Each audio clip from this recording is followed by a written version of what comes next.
Hi friends, welcome back to my channel. ఈరోజు మీకు ఈ సీరియల్లో ఏం జరిగిందో తెలుసుకోవాలి అనుకుంటున్నారా? అయితే వెంటనే మనం సీరియల్లోకి వెళ్ళిపోదాం. ఇక ఇంటికి వచ్చిన విక్కీ అరవింద్ గురించి ఆలోచిస్తూ తనలో తను బాధపడుతూ ఉంటాడు. ఇక ఇంతలో పద్మావతి విక్కీ దగ్గరికి, సారు మీరు ఉదయం నుంచి ఏమీ తినలేదు, కాస్త ఈ టిఫిన్ అన్న తినండి అని చెప్పి పద్మావతి విక్రమాదిత్యాన్ని అడగడంతో విక్కీ పద్మావతితో, చూడు నీకు ఎన్నిసార్లు చెప్పాలి, నాతో మాట్లాడొద్దని, నీ మోహం చూపించొద్దని. నీకొక్కసారి చెప్తే అర్థం కదా, నీ వల్లే మా అక్క నాకు దూరమైంది అని చెప్పి ఇక విక్కీ పద్మావతి మీద అసహ్యించుకొని అక్కడి నుంచి వెళ్ళిపోతాడు. ఇంకా విక్కీ అలా వెళ్ళిపోవడంతో పద్మావతి అయితే సారు నేను మీ అక్కని మిమ్మల్ని విడతీయలేదు సారు. ఆ నీచుడు ఎక్కడ వదినకి ఏదన్నా అపాయం తలపెడతాడేమో అని అలా చేశాను, కానీ ఇలా జరుగుతుందని అస్సలు ఊహించలేదు అని చెప్పి ఇక పద్మావతి అయితే తనలో తను కుమిలిపోతుంది. ఇంకా ఇక్కడ చూస్తే మురళి అయితే అరవిందని తీసుకొని మెడ పట్టుకొని ఇంట్లోకైతే నెడతాడు. అలా నెట్టడంతో అరవింద ఒక్కసారిగా కింద జారి పడిపోతుంది. ఇంకా ఇంతలో అక్కడే ఉన్న పని వాళ్ళు పరిగెత్తుకుంటూ అరవింద దగ్గరికి రానే వస్తారు. ఇంకా మురళి అయితే ఆ పని వాళ్ళ వైపు చాలా కోపంగా చూడడంతో ఇంకా పని వాళ్ళు ఎమ్మటే ఆగిపోతారు. ఇక మురళి, మీకు ఎవరు అరవిందని హాస్పిటల్కి తీసుకెళ్ళమని చెప్పింది, చెప్పండి, చెప్తారా లేదా అని అడగడంతో ఇక పనావిడ మురళితో, అయ్యగారు అమ్మగారు పురిటి నొప్పులతో చాలా బాధపడుతున్నారు, ఏం చేయాలో అర్థం కాలేదు, ఇక అందుకే హాస్పిటల్కి తీసుకెళ్ళిపోయాం, మీకు ఫోన్ చేసి చెప్పాలి అన్న ఆలోచన రాలేదు.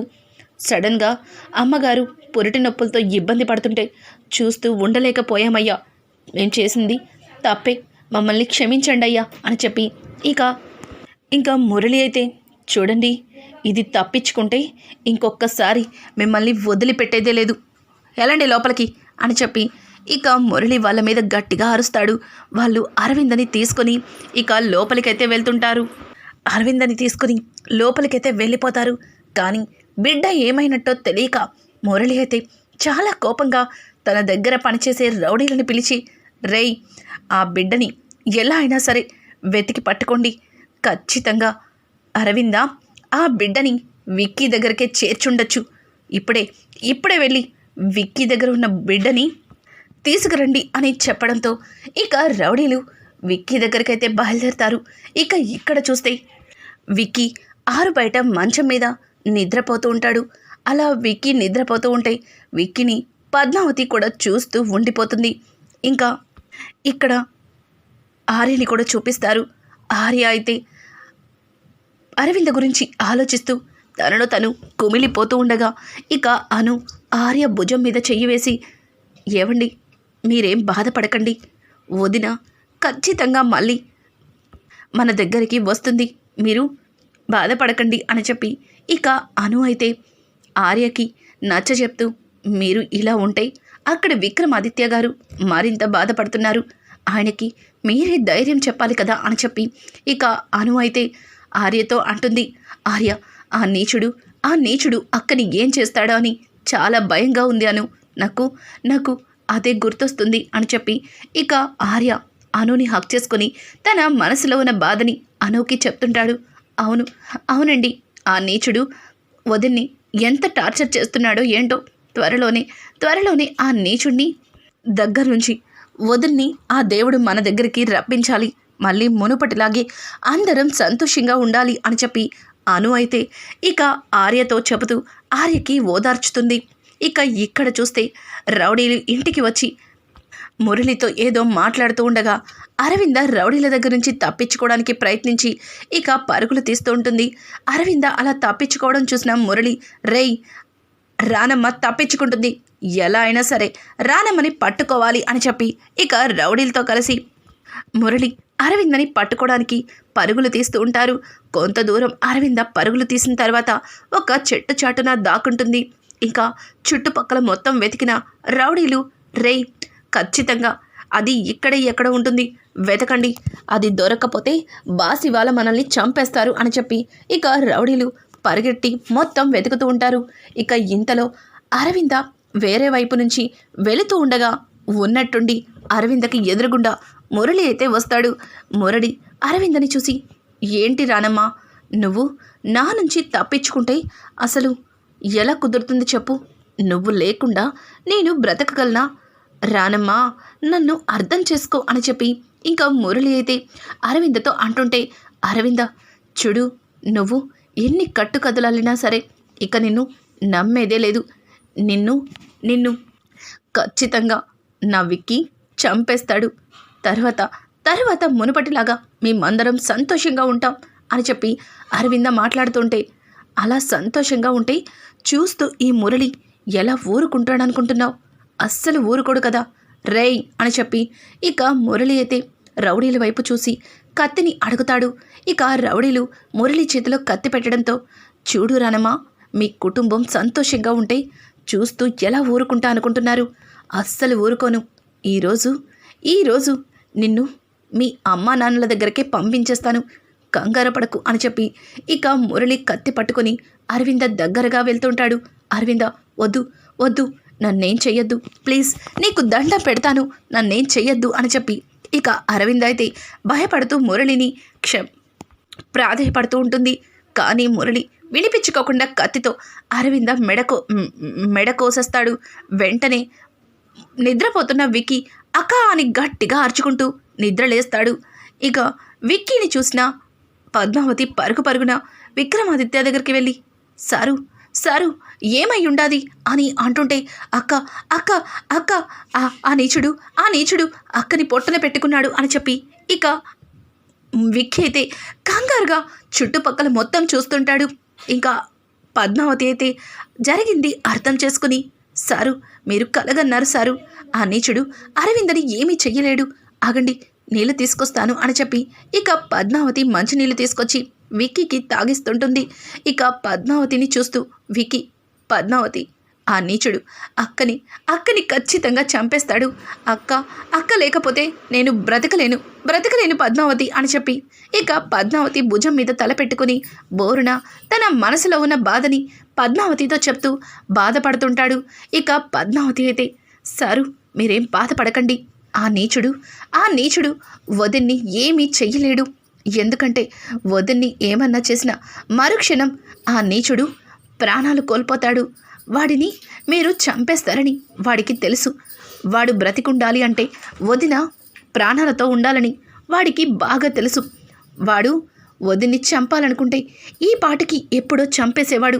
వాడు వదిని ఏమీ చెయ్యలేడు, మీరు కంగారు పడకండి, త్వరలోనే వదిన మనతో పాటు సంతోషంగా ఉంటుంది, మీరు ఎక్కువగా ఆలోచించకండి అని చెప్పి పద్మావతి అయితే ఇక విక్కీకి నచ్చ చెప్తూ అలానే మంచం మీద నిద్రపుచ్చుతుంది. ఇక్కడ చూస్తే అరవింద అయితే గదిలో మురళి మాటలు నమ్మి విక్కీని ఎన్నో మాటలు అన్నాను, కానీ ఈ నీచుడు నన్నేం చేస్తాడా అన్న భయంతో వీడికి మొత్తం అంత అప్పచెప్పేశాడు.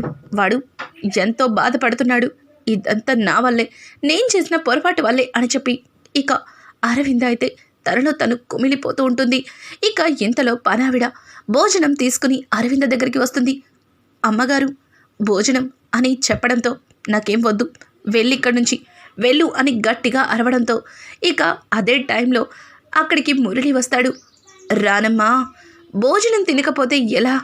భోజనం చెయ్యాలి కదా, నువ్వు అసలే ఉత్త మనిషివి కూడా కాదు, బాలింతవి, మరి భోజనం చెయ్యాలిగా, తిను అని అంటుంటే, రే నీచుడా, నువ్వు ఇక్కడి నుంచి వెళ్తావా లేదా? వెళ్ళిక్కడి నుంచి అని చెప్పి ఇక మురళిని వెనక్కి తోసేస్తూ ఉంటుంది. ఇక మురళి పనావిడ వైపు చూస్తూ, చూడు, ఎలా అయినా సరే రానమ్మ భోజనం చేయాలి, అర్థమవుతుంది కదా అని చెప్పి ఇక మురళి తనకి కళ్ళతో సైగ చేసి అక్కడి నుంచి వెళ్ళిపోతాడు.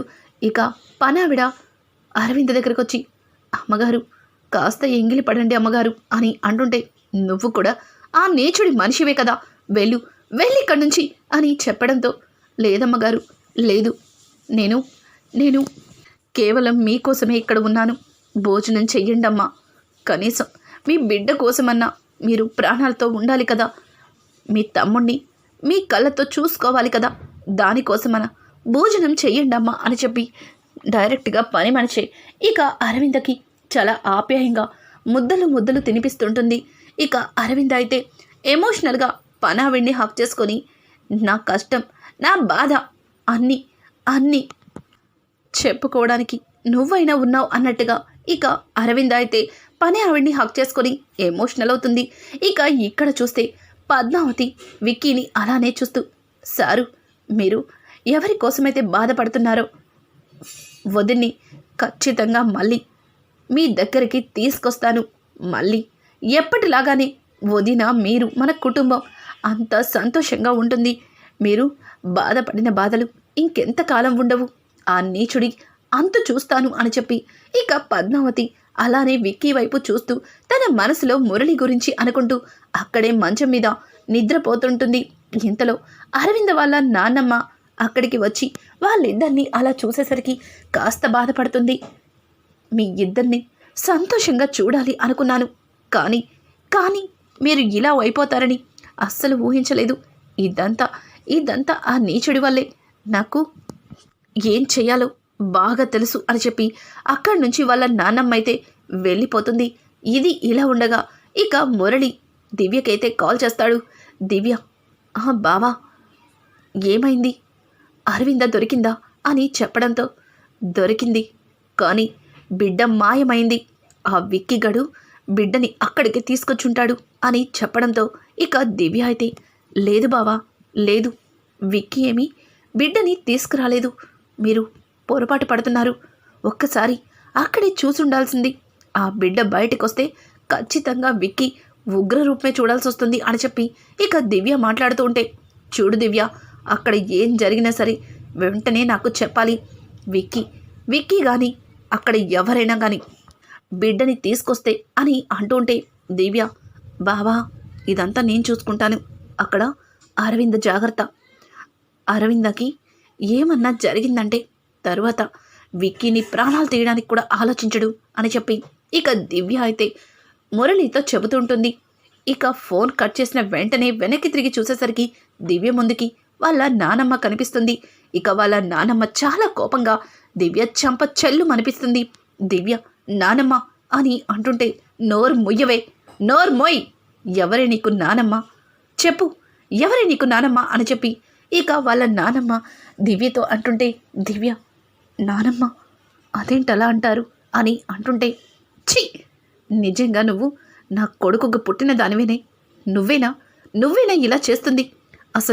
అసలు ఇంట్లో ఇంతమంది ఆ మురళి కోసం ఇంతలాగా బాధపడుతుంటే నువ్వు వాడితో చేతులు కలిపి ఇక్కడివన్నీ తీసుకెళ్ళి వాడికి చెప్తావా అని అడగడంతో, లేదు నానమ్మ లేదు అని చెప్పి ఇక దివ్య భయపడుతుంటే, చూడు దివ్య, మీ నాన్న పసి పిల్లలుగా ఉన్నప్పుడు వీళ్ళని వదిలిపెట్టి మీ అమ్మ కోసం నీ దగ్గరికి వచ్చేశాడు. తర్వాత వీళ్ళమ్మని కోల్పోయి చిన్నప్పటి నుంచి కూడా వాళ్ళే అరవిందలోని వాళ్ళ అమ్మని చూసుకుని విక్కీ అంచులంచులుగా ఎదిగి ఈ స్థాయికొచ్చాడు. కానీ నువ్వు వాళ్ళ మీద పగ సాధించి ఏం చేయాలనుకుంటున్నావు అని చెప్పి ఇక దివ్య వాళ్ళ నాన్నమ్మ దివ్యకి బుద్ధి చెప్తుంది. కానీ దివ్య మనసులో ఉన్న వాళ్ళ మీద పగ ఈ రకంగానైనా పోతుందా? ఇంకా దివ్య సహాయంతోనే అరవిందని మళ్ళీ తిరిగి పట్టుకుంటారా? అలాగే మురళిని అంతు తేలుస్తారా? విక్కీ తన చేతులతో అనాథాశ్రమంలో జాయిన్ చేసిన బిడ్డ అరవింద బిడ్డ అని తెలుసుకుంటాడా? రానున్న ఎపిసోడ్స్ అయితే మరింత ఇంట్రెస్టింగ్గా మారబోతున్నాయి. ఈ వీడియో మీకు నచ్చినట్టయితే లైక్ చేసి సబ్స్క్రైబ్ చేసుకోవడం మాత్రం మర్చిపోకండి.